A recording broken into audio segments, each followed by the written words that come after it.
Assalamualaikum warahmatullahi wabarakatuh para pejuang NIP dan CPNS tahun 2021.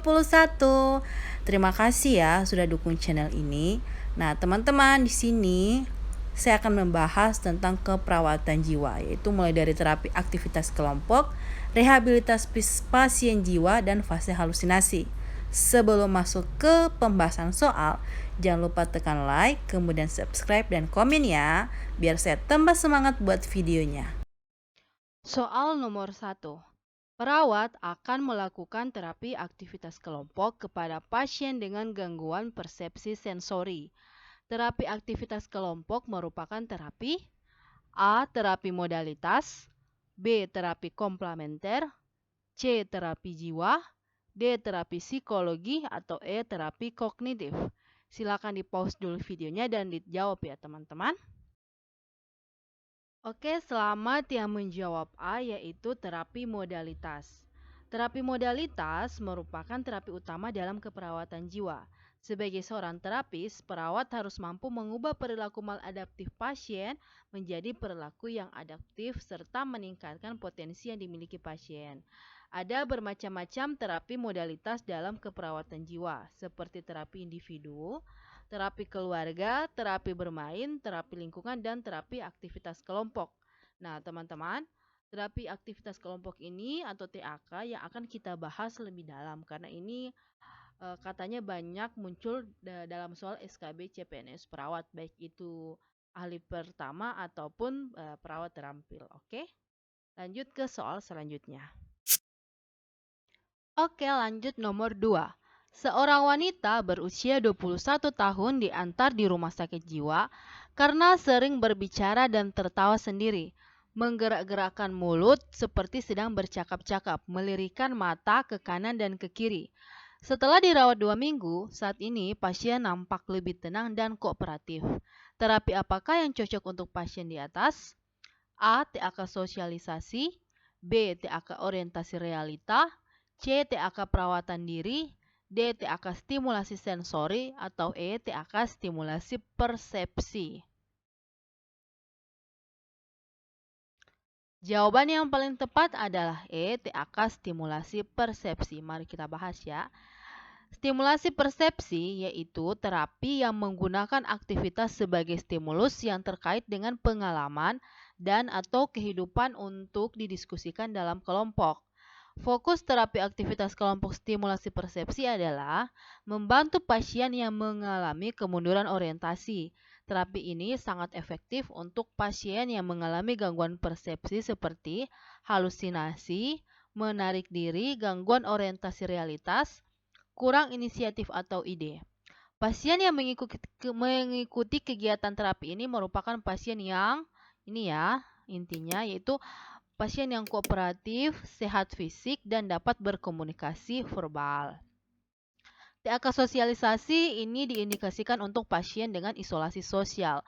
TAK orientasi realita untuk pasien yang waham, TAK perawatan diri untuk pasien dengan defisit perawatan diri, dan TAK stimulasi sensori yaitu pasien yang tidak kooperatif kemudian belum dapat berkomunikasi dengan verbal. Nah, contohnya untuk stimulasi sensori itu seperti membaca, kemudian mendengarkan musik, kemudian menonton TV atau menonton video. Nah, untuk selanjutnya akan kita bahas di slide selanjutnya ya. Ini adalah jenis terapi aktivitas kelompok. Yang pertama, TAK stimulasi persepsi. TAK stimulasi persepsi ini bisa dilakukan untuk pasien dengan halusinasi, menarik diri yang telah mengikuti ini ya TAK yang tadi, TAK terapi aktivitas kelompok dengan sensori. Kalau pasiennya belum kooperatif, maka dilakukan dulu TAK sensori. Dan juga ini TAK stimulasi persepsi dapat dilakukan dengan pasien dengan perilaku kekerasan. Oke, kita bahas satu-satu. Nah, untuk pasien dengan resiko perilaku kekerasan atau dengan perilaku kekerasan, maka dibagi dalam beberapa sesi. Nah, sesi pertama itu mengenal kekerasan yang bisa dilakukan materi terapi ini meliputi penyebab, tanda dan gejala perilaku kekerasan akibat perilaku kekerasan. Ini ya, artinya di sini sesi 1 itu mengenal kekerasan. Kemudian yang kedua, pada sesi kedua yaitu mencegah perilaku kekerasan melalui kegiatan fisik, contohnya dengan memukul bantal, ya. Yang sesi ketiga yaitu mencegah perilaku kekerasan melalui interaksi sosial asertif, yaitu dengan berhubungan dengan orang lain. Yang keempat, sesi keempat yaitu mencegah perilaku kekerasan melalui kepatuhan minum obat dengan menggunakan 6 prinsip benar minum obat. Yang kelima yaitu mencegah perilaku kekerasan melalui kegiatan ibadah seperti berzikir atau berdoa.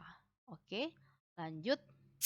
Nah, TAK stimulasi persepsi juga ini kalau untuk pasien halusinasi terdapat 5 sesi. Yang pertama mengenal halusinasi, kemudian menghardik, diajarkan cara menghardik, kemudian minum obat dengan benar, ya, menggunakan 6 prinsip benar minum obat.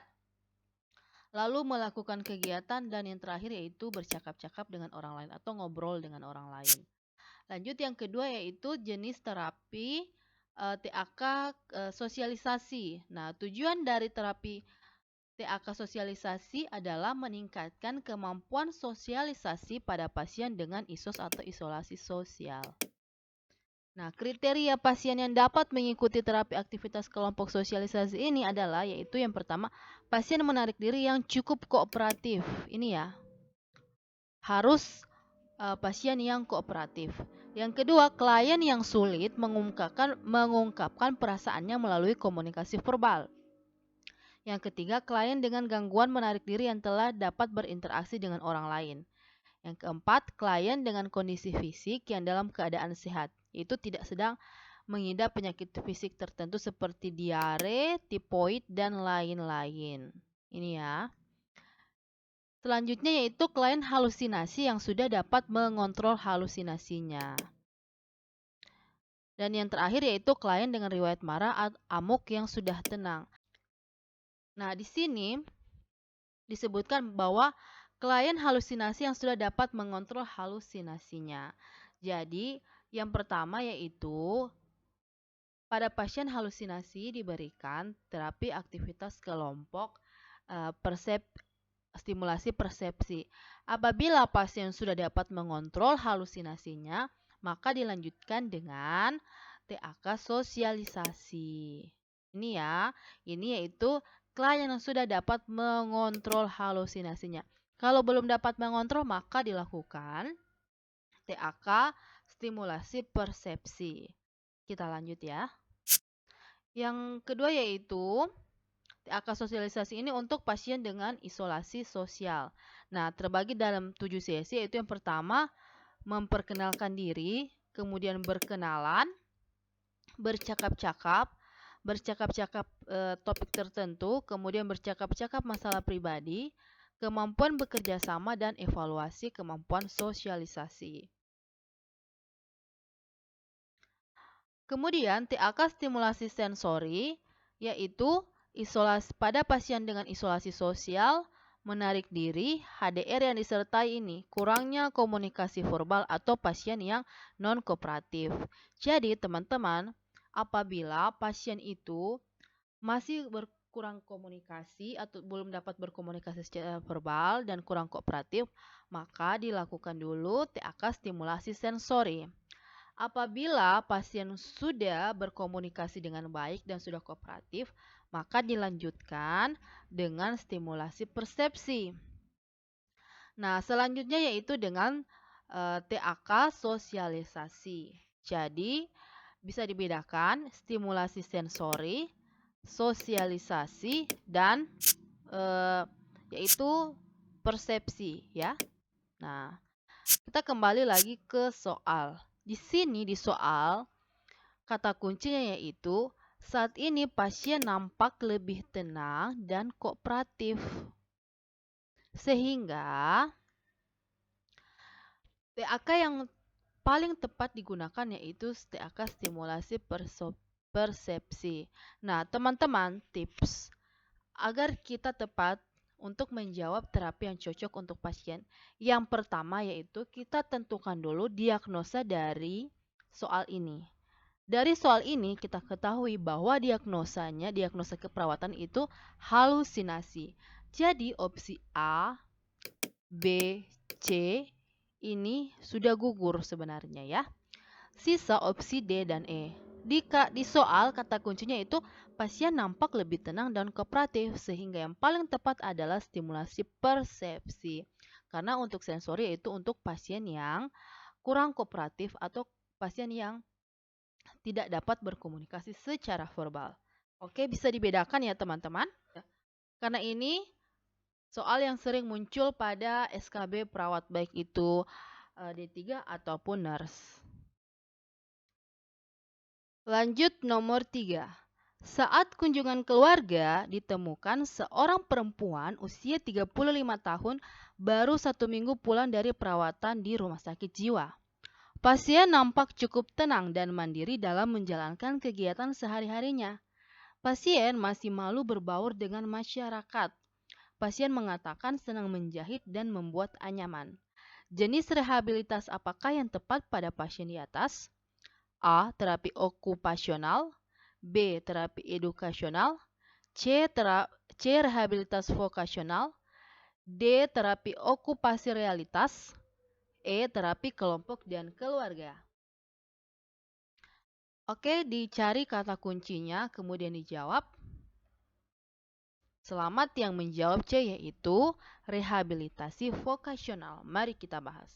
Nah, teman-teman, rehabilitasi vokasional yaitu proses di mana pasien dikaji, dilatih, dan ditempatkan sesuai dengan pekerjaannya yang dapat membantunya mendapatkan kepuasan dan bermakna. Kegiatan ini didasari kepada kepercayaan bahwa dengan memberinya pekerjaan akan menghasilkan kreativitas, kepuasan dalam berhubungan sosial dengan orang lain, meningkatkan kebanggaan dalam menyelesaikan tugas dan harga diri. Sebelum mengikuti terapi ini, biasanya pasien dilakukan tes sikap keterampilan ya, ini ya. Minat, kemudian diminta mengobservasi dan mencoba salah satu jenis pekerjaan yang minati. Kemudian dinilai kembali untuk diberikan terapi. Oke, teman-teman. Kata kunci di soal ini yaitu pasien mengatakan senang menjahit dan membuat anyaman. Terapi rehabilitas vokasional yaitu rehabilitas yang menitikberatkan kepada keterampilan atau minat yang dimiliki oleh pasien. Di sini kan pasien mengatakan bahwa senang menjahit dan membuat anyaman. Untuk opsi A, B, D, dan E kita bahas di slide selanjutnya ya. Nah ini, terapi okupasional yaitu adalah ilmu dan seni yang mempelajari bagaimana menggerakkan partisipasi individu melalui kegiatan-kegiatan yang bermanfaat untuk mengoreksi masalah-masalah patologi ke arah pemeliharaan dan promosi derajat kesehatan. Kegiatan di bangsal biasanya berupa kegiatan-kegiatan pada waktu luang dan kreasi seni untuk menilai kemampuan pasien dalam memenuhi kegiatan sehari-hari atau disebut ADL.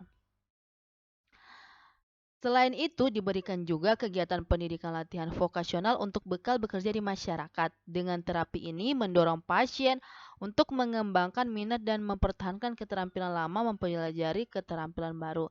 Jadi, terapi okupasional itu intinya adalah seni ya, ilmu dan seni. Nah, sedangkan kalau terapi edukasional yaitu tujuannya adalah membantu pasien untuk meningkatkan harga dirinya, tidak tertinggal pelajaran karena sedang dirawat dan juga dapat beradaptasi dengan program pengobatan. Ini artinya pendidikan ya. Dan yang rehabilitatif vokasional yaitu rehabilitas yang menitikberatkan pada atau berfokus pada keterampilan yang dimiliki oleh pasien. Oke, di soal di sini sudah disebutkan pasien mengatakan senang menjahit dan membuat anyaman. Nah, opsi D dan E ini sebenarnya tidak ada ya, ini hanya sebagai pengecoh saja. Jadi, pilihan yang tepat adalah, kunci jawaban yang tepat adalah rehabilitasi vokasional. Oke, lanjut.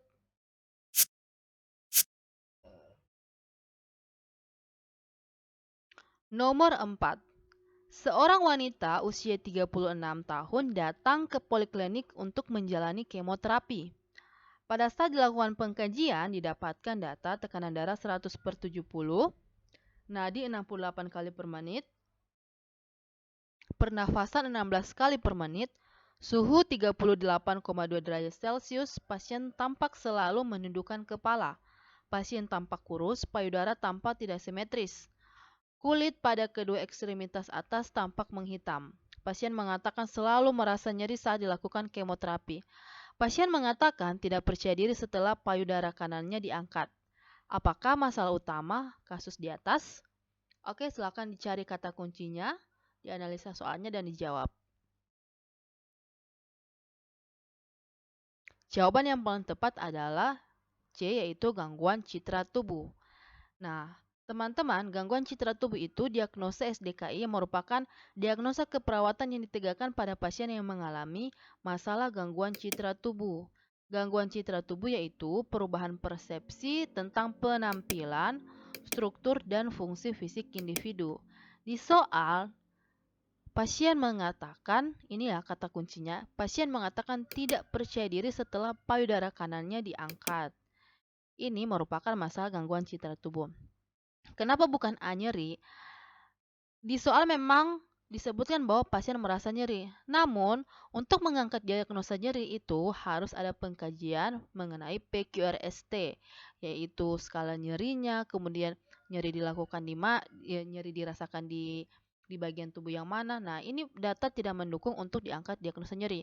Begitupun hipertermi. Hipertermi diangkat ketika suhu tubuhnya itu di atas 39 derajat Celcius. Kemudian, kerusakan integritas kulit juga tidak tepat karena di sini tidak disebutkan adanya luka, kemudian derajat luka atau kemudian kondisi luka. Nah, di sini tidak ada data yang menunjuk untuk mengangkat diagnosa ini. Sedangkan untuk mengangkat diagnosa nutrisi kurang dari kebutuhan tubuh, harus ada data berat badan, tinggi badan, atau IMT, indeks massa tubuh pasien. Nah, di sini datanya juga tidak cukup ya. Jadi, yang paling tepat adalah C, yaitu gangguan citra tubuh. Oke. Nah, teman-teman, untuk mengangkat diagnosa yang pertama kita lakukan adalah mencari kata kuncinya terlebih dahulu ya. Setelah itu kita tentukan diagnosa. Dan kita mengangkat diagnosa yang datanya itu paling menonjol atau yang paling lengkap. Seperti itu. Oke, bisa dipahami ya teman-teman. Lanjut nomor 5. Seorang perempuan usia 45 tahun dibawa ke rumah sakit jiwa dengan keluhan sudah 2 minggu bicara dan tertawa sendiri di rumah. Keluarga mengatakan pasien seperti ini sejak suaminya menikah lagi 1 bulan yang lalu. Hasil pengkajian perawat, pasien nampak tersenyum dan tertawa sendiri, menggerakkan bibir, tidak berespons saat diajak berkomunikasi. Pasien asik dengan dunianya. Fase halusinasi apakah pasien pada kasus di atas? A. Condemning, B. Controlling, C. Conquering, D. Comforting, atau E. Confidentiality. Silakan di pause dulu ya dan dicari kata kuncinya. Oke, selamat yang menjawab D, yaitu comforting. Nah, fase comforting yaitu ansietas sebagai halusinasi yang menyenangkan. Di soal disebutkan bahwa pasien nampak tersenyum dan tertawa sendiri. Kemudian menggerakkan bibir, tidak berespons saat diajak komunikasi, dan pasien asik dengan dunianya. Nah, tahap comforting ini yaitu halusinasi itu menyenangkan. Ini ya, pasien asik dengan dunianya sendiri. Karakteristiknya yaitu klien mengalami perasaan seperti ansietas, kesepian, rasa bersalah dan takut, mencoba untuk berfokus pada pikiran menyenangkan untuk meredakan ansietas individu, mengenal bahwa pikiran-pikiran dan pengalaman sensor berada dalam kondisi kesadaran jika ansietas dapat ditangani, non-psikotik. Ciri khas dari comforting itu yaitu perilaku klien itu tersenyum dan tertawa tidak sesuai, menggerakkan bibir tanpa suara, menggerakkan mata yang cepat, dan respon verbal yang lambat. Jadi ini jawaban yang paling tepat adalah comforting. Nah, untuk opsi yang lain kita bahas pada slide selanjutnya.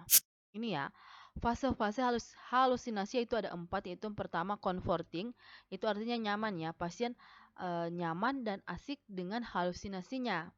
Ini ciri-cirinya yaitu tersenyum atau tertawa sendiri, kemudian menggerakkan bibir, respon verbal lambat, diam, dan asik sendiri. Pada fase ini, pasien ansietas sedang dan halusinasinya itu menyenangkan ya, menyenangkan.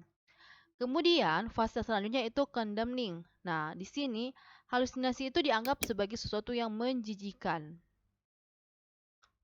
Tanda dan gejalanya yaitu tanda syaraf otonom, kemudian perhatian menyempit, asik dengan pengalaman sensori, tidak mampu membedakan yang realistis atau dengan halusinasi. Ya. Tidak mampu membedakan antara halusinasi dan kenyataan.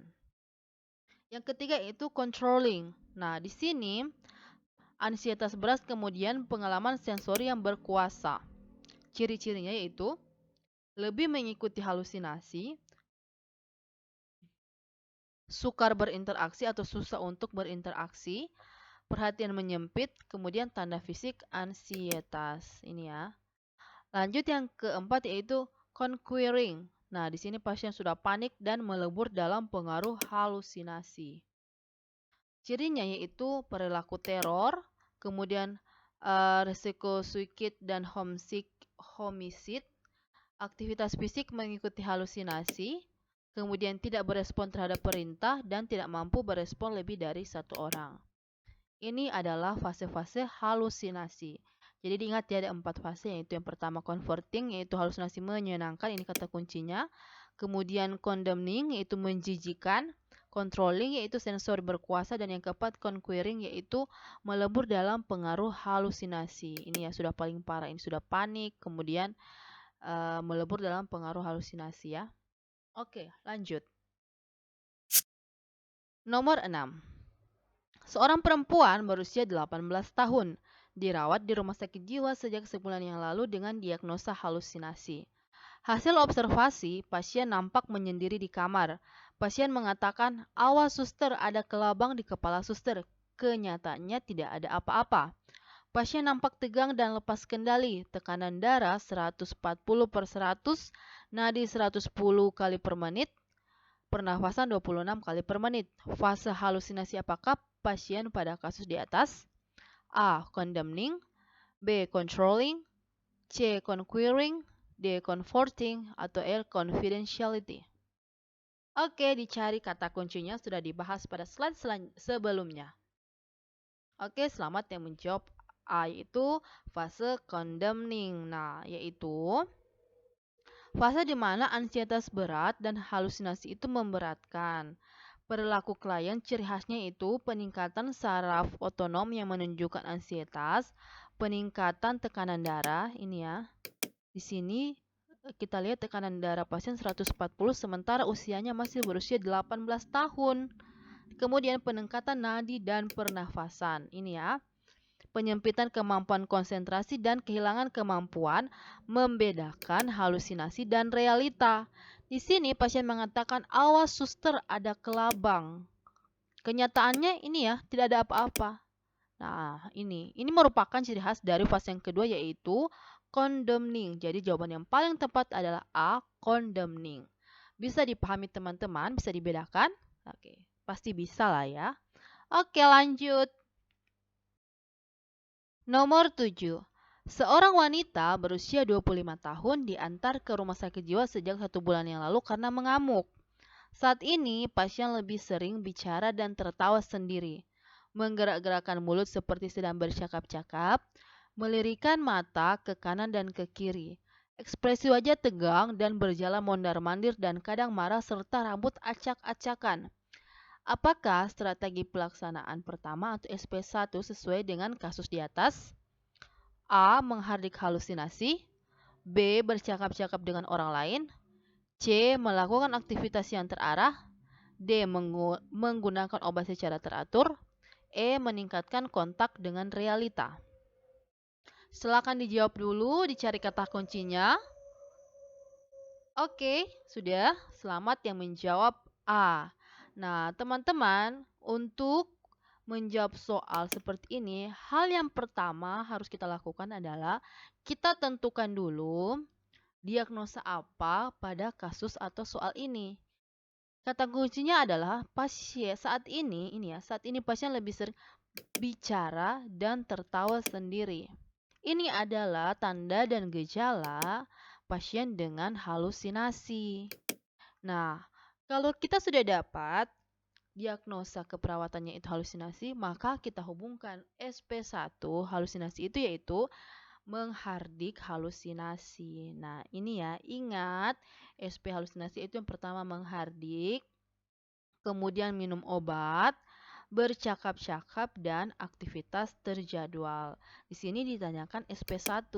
Jadi, jawaban yang paling tepat adalah menghardik halusinasi. Oke, bisa dipahami teman-teman? Oke, lanjut. Nomor 8. Seorang perempuan berusia 18 tahun dirawat di rumah sakit jiwa sejak sebulan yang lalu karena sering mengurung diri di kamar.